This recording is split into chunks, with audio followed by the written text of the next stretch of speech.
ஓம் நமோ நாராயணாய. ஸ்ரீ கலியுக மங்கள லக்ஷ்மி நரசிம்ஹ பரபிரமணே நமக.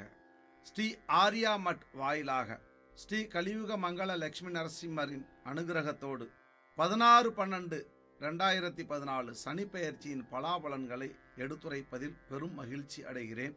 12 ராசி அன்பர்களையும் பக்தர்களை அனைவரையும் நமஸ்கரிக்கிறேன். ரொம்ப அற்புதமான சனிப்பெயர்ச்சி இது. காரணம், மிதுன ராசிக்கு 6ஆம் இடத்திலும், கன்னியா ராசிக்கு 3ஆம் இடத்திலும், மகர ராசிக்கு 11ஆம் இடத்திலும் சனி பகவான் ரொம்ப விசேஷமான பலன்களை தர்றார். மற்ற ராசிக்கெல்லாம் நல்லா இருக்குமா நல்லா இருக்காதாங்கிறத பற்றிலாம் நம்ம கவலைப்படக்கூடாது. எப்போவுமே சனி பகவான் ஒரு பெரிய கிரகம் தான். 2.5 வருஷம் ஒவ்வொரு ராசியிலையும் உட்காந்து நல்லா நம்மளை நன்மையும் செய்கிறாரு, அதே நேரத்தில் அனுபவத்தையும் கொடுக்குறாரு. அதை நம்ம கெடுதல்னு எடுத்துக்கக்கூடாது. எதை நம்ம மனசால் நினைக்கிறோமோ எண்ணம் போல் வாழ்வு. நம்ம என்ன நினைக்கிறோமோ அதுதான் நமக்கு, நம்ம என்ன சொல்கிறோமோ அதுதான் நமக்கு திருப்பி வரும், நாம் என்ன செய்கிறோமோ அதான் நமக்கு திரும்ப கிடைக்கும். அதனால் நம்ம தர்ம சிந்தனையோட நல்ல நிலைகளோட இருக்கிறச்ச நமக்கு எல்லாத்தையும் பகவான் பார்த்துப்பார். நமக்கு 120 வருஷம் ஆயுஷ். அப்போது சனி பகவான் ஒவ்வொரு ராசியிலையும் பார்த்தேன்னா 2.5 வருஷம் உட்கார்ந்துருக்கா. 12 ராசியும் அவர் கடந்து வர்றதுக்கு 30 வருஷம். ஒரு மனுஷாளுடைய வாழ்க்கையில் 4 முறை சனி பகவான் சுற்றி வரணும். இப்போ 2 முறை சுற்றி வர்றதே ரொம்ப, பகவான் சுற்றி வந்துகிட்டு இருக்கார். ஆனால் நாம் இருக்கிறதுலையே ஒரு சிலர் தகாத உணவு, தகாத வார்த்தைகள், அதாவது தர்மமில்லாத சிந்தனைகள், பொறாமையான எண்ணங்கள், காழ்ப்புணர்ச்சியான நிலைகள், இதிலெல்லாம் தன்னைத்தானே இழந்துடுறா. எல்லாரும் அப்படி அந்த தவறை பண்ணுறதில்ல.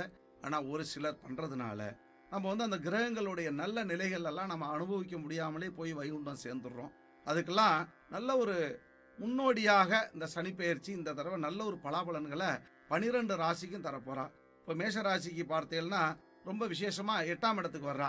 8ஆம் இடத்தை எப்படி விசேஷம் அப்படின்னு சொல்கிறத நம்ம பின்னாடி மேஷராசி சொல்கிறச்ச நம்ம தெரிஞ்சுக்கலாம். அது ஒரு வகையில் பார்த்தா விசேஷம்தான், நல்ல அனுபவத்தை கொடுக்க போகிறா. அதே மாதிரி 3 ராசிக்கு தான் நன்னா இருக்குமா, மிதுனத்துக்கு, கன்னிக்கு, மகரத்துக்கு தான் நன்னா இருக்குமா, பாக்கிக்கா நன்னா இருக்காதான்னு நீங்கள்லாம் நினைக்க வேண்டாம். எல்லாருக்குமே இந்த சனிப்பெயர்ச்சி நற்பலன்களை கொடுக்க போகிறார்.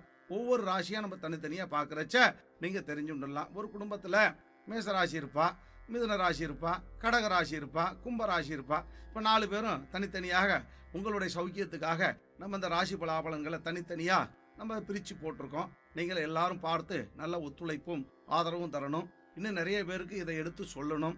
அப்போ யூடியூப்பில் நம்ம பார்க்குறச்சையும் நல்ல பலாபலன்களை நம்ம தெரிஞ்சுக்க போகிறோம். இப்போ 12 ராசி அன்பர்களுக்கும் ஒவ்வொரு ராசிக்கும் தனித்தனியாக நம்ம பலாபலன்களை இப்போது காண்போம்.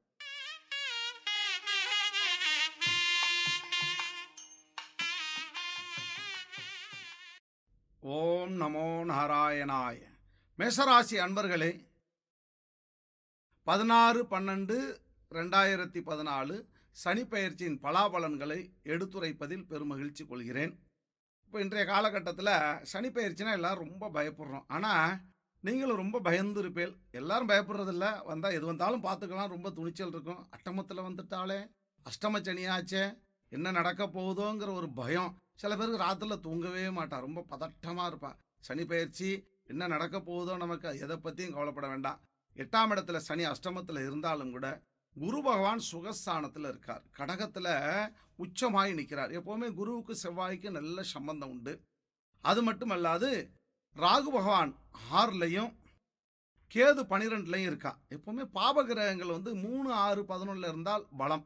சரி, ராகு 6ல் இருக்கிறது ரொம்ப விசேஷம். காரணம் ஸ்பெக்குலேஷன். இந்த கொடுக்கல் வாங்கல் போக்குவரத்துலாம் கொஞ்சம் பணம்லாம் வரும், ஆனால் நிறைய செலவாகும்.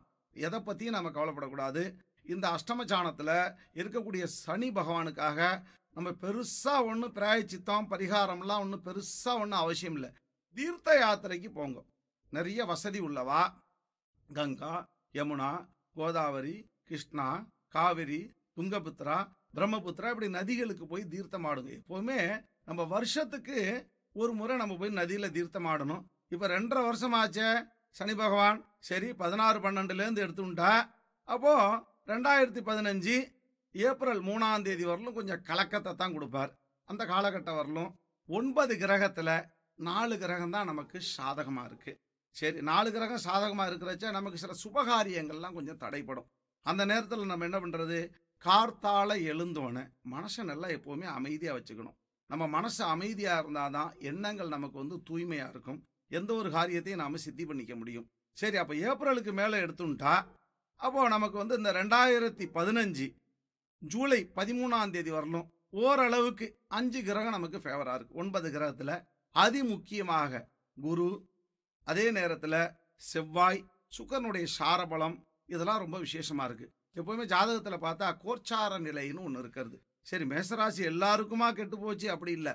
ஒவ்வொருத்தருடைய பிறப்பு, அந்த கோச்சார வலிமை, தகப்பனாருடைய ஜாதகம், குழந்தையுடைய ஜாதகம், சில பேருடைய மனைவியுடைய ஜாதகம், இந்த வலிமையெல்லாம் நம்மளை காப்பாத்துமே. சரி, நமக்கு மட்டும்தான் 8ல் வந்துருச்சு, நம்ம என்ன பண்ண போறோம், எது செய்ய போறோம், அந்த குழப்பமே நமக்கு தேவையில்லை. இருந்தாலும் கார்த்தால எழுந்தோன நாம 4 விதமா சிரிக்கணும். எப்பவுமே மேசராசியில பார்த்தா சில பேர் உம்முன்னு இருப்பா, அப்படியே மூஞ்சியை தூக்கி வச்சுன்னு இருப்பா, சிரிக்க மாட்டா, பேச மாட்டா, மற்றவாழ்கிட்ட மூஞ்சி கொடுத்து பேச மாட்டா. காரணம், மேசராசிக்கு செவ்வாய் தானே சுவாமி. செவ்வாய் ரத்த நாளன்கள்ல சம்பந்தப்பட்டவா இல்லையா? 9 கிரகமும் நம்மளுடைய சரீரத்துல தான் இருக்கிறது. 9 கிரகம் நம்ம சரீரத்தில் என்னென்ன செய்யறது, எந்தெந்த இடத்துல இருக்கு? மூளை பகுதியில தான் குரு பகவான் இருக்கா. ரத்த நாளன்கள்ல தான் செவ்வாய் பகவான் இருக்கா. செவ்வாய்க்கு எப்பவுமே அதான் பூமி காரகன், பூமி யோக காரகன்னு ஒரு பெயர் உண்டு. இதுதான் புராணத்துல சொல்லப்பட்ட ஒண்ணு. இப்போ செவ்வாய் வந்து வலிமையா இருக்கணும், மகரத்துல உச்சமா இருக்கணும். சரி, செவ்வாய் பார்த்தா எப்படி? பாவ கிரகங்கள் எப்பவுமே பார்க்க கூடாது. சனி பார்த்த இடம் பால், சனி பகவான் நின்ற இடம் ஸ்தான பலம்னு பேரு. நல்லா உட்கார்ந்து நன்னா இருக்கணும், ஜம்முன்னு இருக்கணும். அப்பதான் நமக்கு எல்லா யோகமும் நமக்கு கிடைக்கும். நிருபணா யோகத்துல இந்த சனி பெயர்ச்சி உங்களுக்கு ஆரம்பமாயிருக்கிறது. நல்லா தெரிஞ்சுங்கோ. 100%க்கு 52% உங்களுக்கு நன்மையே நடக்கும். சரி, 48% நமக்கு கெடுதலானா அது கெடுதல் அல்ல. காரணம், ஒரு ஆத்துல பொண்ணு இருக்கு.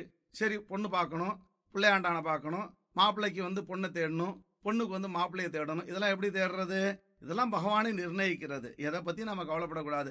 அட்டமத்துல சனி வந்துருச்சு, பொண்ணுக்கு கல்யாணம் ஆகாமலே போயிடுமே. நமக்கு லேசா வியாதி இருக்கு. சில பேருக்கு பார்த்தாக்கா வாயு லேசா தொல்லையா இருக்கும், அப்படியே இந்த நெஞ்செல்லாம் வலிக்கிற மாதிரி இருக்கும். ஐயோ, ஹார்ட் அட்டாக் வந்துருச்சோ, அட்டம சனி வந்ததுனால தான் ஹார்ட் அட்டாக் வந்துருச்சா, இப்படி சில பேர்லாம் கொஞ்சம் பயம் நிறைய வரும். அந்த பயமே இருக்கக்கூடாது. எப்பவுமே வாயு முத்துனா வாதம், வாதம் முத்துனா வைகுண்டம். எதை பத்தியும் கவலைப்படக்கூடாது. வாயு முத்தாம பார்த்துக்கணும். அதுக்கு என்ன செய்யறது? உணவு முறைகள்ல நாம எப்பவுமே நல்ல கவனமா இருக்கணும். அது இந்த அஷ்டம சனி காலத்துல உணவு சாப்பாடுற விஷயத்துல உணவு வந்து நம்ம ரொம்ப நல்லா தீர்க்கமா சாப்பிடணும். பூமிக்கு மேல விளையக்கூடிய பச்சை கரிகாய்களை நாம நிறைய எடுத்துக்கணும். அப்ப பச்சை கரிகாய்கள்னா என்னன்னா, எல்லாம் காய் காய் காய் காய்னு 32 வரும். நமக்கு பல்லு எத்தனை? 32. அதனால 32 காய் காயின்னு வரும். அதை நிறைய சாப்பிடுங்க. பூமிக்கு கீழே விளையக்கூடிய பொருள்களை கொஞ்சம் கம்மியா அளவோட சாப்பிடுங்க. அதே நேரத்துல ஒரு சிலர் இந்த புலால் உணவுல எல்லாம் ரொம்ப விருப்பமா இருப்பா. சுவாமிகளை அடியன் சாதிக்கிறேன்னு அதுவும் வந்து வருத்தப்படக்கூடாது. அதனால அந்த புலால் உணவெல்லாம் சாப்பிட்றவாலாம் கொஞ்சம் தவிர்த்துட்டா இந்த அட்டமச்சனியை நாம அப்படியே கொஞ்சம் அளவோட இருந்தோம்னா நமக்கு நல்லா நிதானமா கொண்டு போயிடலாம். 2017 ஆகஸ்ட் வரலும் ஓரளவுக்கு நல்லா சுபிட்சமா இருக்கும். எதை பத்தியும் நீங்க கவலைப்படாதீங்க. பிள்ளையாண்டானுக்கெல்லாம் பொண்ணை தேடலாம். எப்பவுமே பொண்ணை தேடும் பொழுது அம்மா அப்பாவுக்கு விரோதமா பிள்ளைகள்லாம் நடக்கப்படாது. பொண்ணுகளும் சரி பிள்ளைகளும் சரி, அம்மா அப்பா சுட்டி காட்டுறது தான் பொண்ணு. அதே மாதிரி பொண்ணுக்கு அம்மா அப்பா சுட்டி காட்டுறது தான் மாப்பிள்ளை. எப்போ எத்தனை பிள்ளைகள் வீட்டில் இருந்தாலும் ஒரு மாப்பிள்ளை வேணும் இல்லையா? அது அம்மா அப்பாவுக்கு விரோதம் இல்லாம அந்த மாப்பிள்ளை வீட்டுக்கு வந்தா அந்த குடும்பம் சுபிட்சமா இருக்கும். எப்பவுமே குடும்பம்லாம் சேர்ந்து இருக்கணும், செதறி இருக்கக்கூடாது. இப்போ அந்த காலத்துல பார்த்தீங்கன்னா ஒரு 40-50 வருஷத்துக்கு முன்னாடி ஒரே ஜாயிண்ட் ஃபேமிலியா இருப்பா.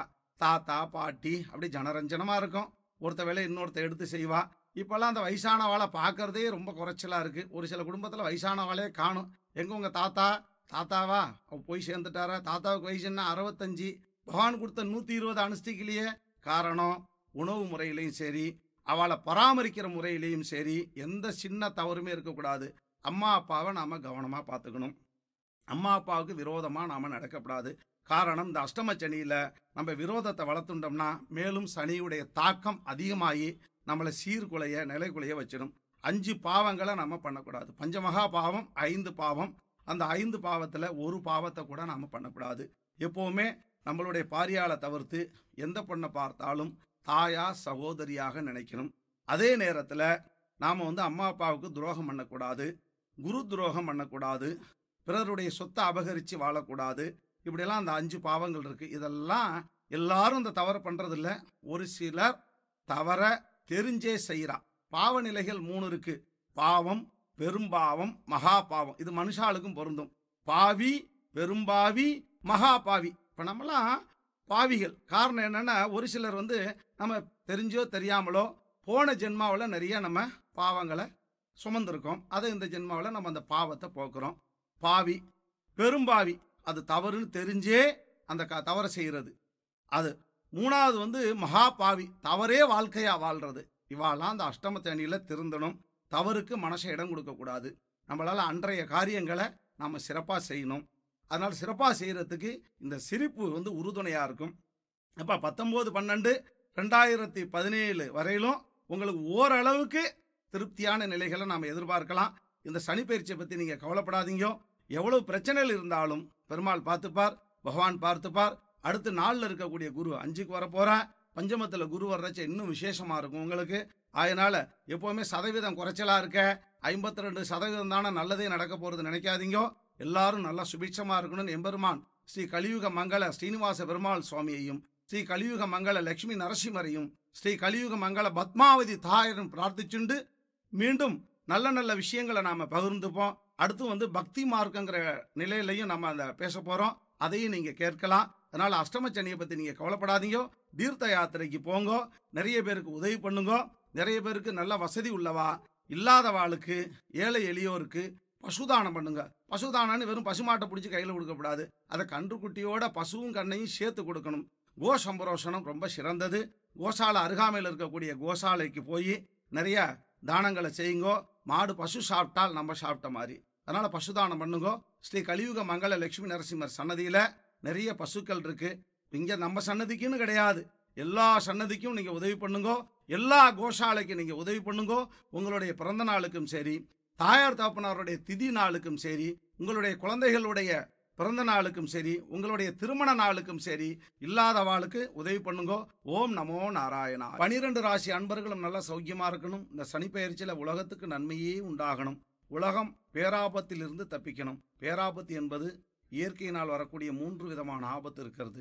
நீரினால், அதே நேரத்தில் நெருப்பினால், அதே நேரத்தில் பூகம்பத்தினால், இப்படி 3 விதமான ஆபத்துகள்லேருந்து பகவான் எம்பெருமான் காப்பாற்றணும். நிலத்திலிருந்து தோன்றியவள் சீதாதேவி, நெருப்பிலிருந்து தோன்றியவள் திரௌபதி, இவாள்லாம் நமக்கு பக்கபலமாக இருக்கணும். உலகத்தில் எல்லோருக்குமே, அதாவது நீரினால், நிலத்தினால், நெருப்பினால் கண்ட வராமல் இருக்கிறதுக்கு எம்பெருமான் நம்ம பிரார்த்திப்போம். உலகத்துக்கு எல்லோருக்கும் சர்வமங்கலமும் சர்வமும் சௌபாகியமும் கிடைக்க வேண்டி எம்பெருமான் ஸ்ரீமன் நாராயணன் பிரார்த்திக்கிறேன். ஓம் நமோ நாராயணாய.